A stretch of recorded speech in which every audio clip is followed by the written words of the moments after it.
Hoy en el Cangrejo Azul vamos a enseñaros cómo podéis hacer un maravilloso terrario con plantas carnívoras. Vamos a darle caña.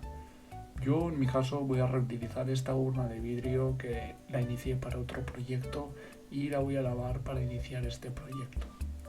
Muy bien, vamos a empezar como en el vídeo anterior usando estas mallas, digamos bolsas de malla que se solían utilizar para la lavadora y demás, y las vamos a llenar con un sustrato con una mezcla de turba rubia, perlita, musgo sphagnum y una pequeña parte de fibra de coco. Ya lo dejo a vuestro gusto, aunque recomiendo que predominen la perlita y la turba rubia. Y mientras relleno los huecos para dar forma con distintos niveles a nuestro terrario, aprovecho para daros las gracias a todos los que os estéis suscribiendo, los que apoyáis con vuestros comentarios, con vuestros me gustas, todos los que compartís los vídeos en las redes sociales y con vuestros amigos o familiares. La verdad que se agradece muchísimo, ya que pues bueno, es el único beneficio cuando empezás un canal. También quiero decir que los terrarios no son para nada una buena opción para mantener las plantas carnívoras, ya que requieren de muchísimos cuidados y pues bueno, siempre va a haber mucho más riesgo de que nuestras plantas se deterioren dentro de un terrario. Una de las principales causas del deterioro y por qué es más difícil es que tenemos que añadir un sistema de drenaje. Uno de los errores que yo estoy haciendo en este terrario fue no añadir una capa de grava o una capa de piedras pequeñas en el fondo y pues bueno, tener ahí una reserva de agua y facilitar así el drenaje para evitar que se nos pudran las raíces. Así que os adelanto desde ya que seguramente habrá vídeo haciendo una actualización de este terrario. Yo aquí en este punto tenía pensado darle así como una forma de como en rampa hacia arriba e ir añadiendo las droseras de manera pues bueno, ascendente. Pero bueno, finalmente me decanté por hacerlo a dos niveles, como veréis a continuación. Decidí pues simplemente bueno, hacer una parte superficial y una parte baja donde podremos plantar también las droseras. Antes no lo he comentado, pero en caso de que dispongáis de puro sphagnum vivo, si tenéis muchos musgo sphagnum, podéis utilizarlo al 100%, ¿vale? Sustituir la turba y utilizar solamente el musgo sphagnum. Lo bueno de la turba es que podemos, pues bueno, como veis, darle forma y alcanzar esos dos niveles. Pero bueno, si usamos las mallas que habéis visto al principio, las bolsas, pues bueno, con el sphagnum también podéis hacerlo y le da un verde bastante más chulo. Aunque no obstante, también añadiremos nosotros piezas de musgo sphagnum en nuestra construcción. Muy importante también que mientras trabajemos pues vayamos humidificando nuestro sustrato, ya que a la hora de que añadamos las plantas pues este ya estará humedecido y no habrá ningún problema de estrés con las raíces. Y a continuación vamos a dar paso a las protagonistas de este vídeo, que son estas maravillosas droseras Capensis alba, por si alguno me pregunta la especie. Las compré en un vivero, compré concretamente dos macetas, me salían alrededor de unos 15 euros. Son ejemplares de Carniflora, por si alguno se lo pregunta. Y bueno, pues es la primera vez, bueno, son las primeras droseras que yo adquiero, nunca me había hecho con unas de ellas, a pesar de que me encantan las plantas carnívoras, nunca he tenido una de ellas, pero bueno, esta va a ser nuestra primera vez, nos vamos a estrenar con las droseras y pues bueno, aquí vamos haciendo los pequeños hoyos donde tenía pensado incluir tres especies, bueno, tres ejemplares en cada nivel, que al final es lo que hicimos.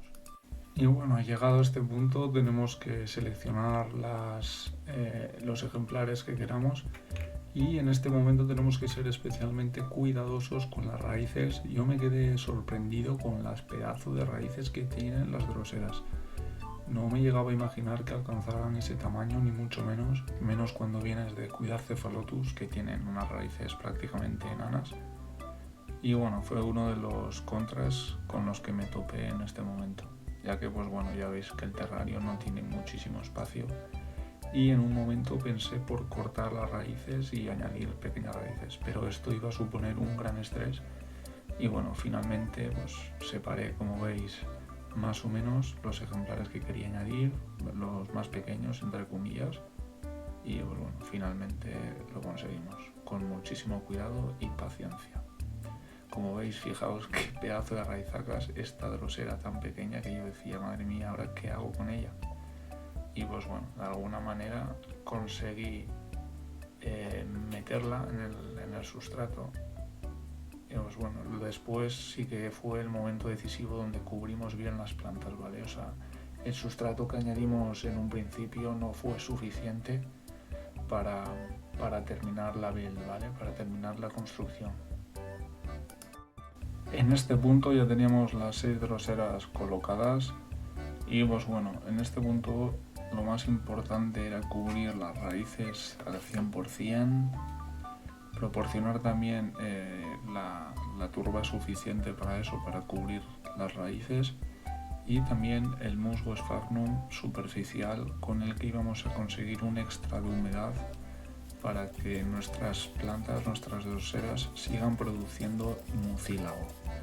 Si queréis seguir aprendiendo más sobre estas plantas y saber de qué estoy hablando, cómo podemos estimular el mucílago para los que ya entiendan de qué estamos hablando, es muy importante que te suscribas ahora mismo, ya de ya, al botón rojo, que pegues un pedazo de like y que me dejes en los comentarios qué más te gustaría aprender sobre estas plantas que, para el que no sepa, eran las favoritas de Charles Darwin, ni más ni menos.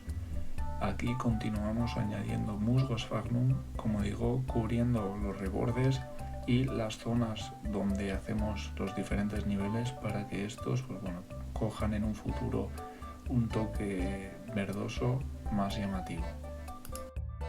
Vamos a continuar con otro elemento que realmente ya es más estético que otra cosa, que es arena de sílice. Es la arena que utilizamos en el vídeo anterior, que lo vuelvo a dejar aquí, aunque tenéis ese y otros enlaces de interés en la descripción, la cual recomiendo siempre que vayáis a leerla, ya que suelen haber sorpresas para todos y todas. Y bueno, eso, continuamos con la arena, dándole así como un toque más de costa, ¿no? Un toque más blanquecino, que contraste también con el verde. Y eso, simplemente por estética lo añadimos en la parte frontal. Continuamos añadiendo unas rocas que le darán un toque así un poquito más salvaje a nuestra construcción. Y pues bueno, también recomiendo que no os paséis con ellas, que las utilicéis pues eso, sobre todo ahí como yo las he puesto para diferenciar las distintas alturas, y tengáis muchísimo cuidado porque podemos llegar a ahogar nuestras raíces. Aunque este proyecto vamos a tener que hacerle mantenimiento y no va a ser para nada definitivo.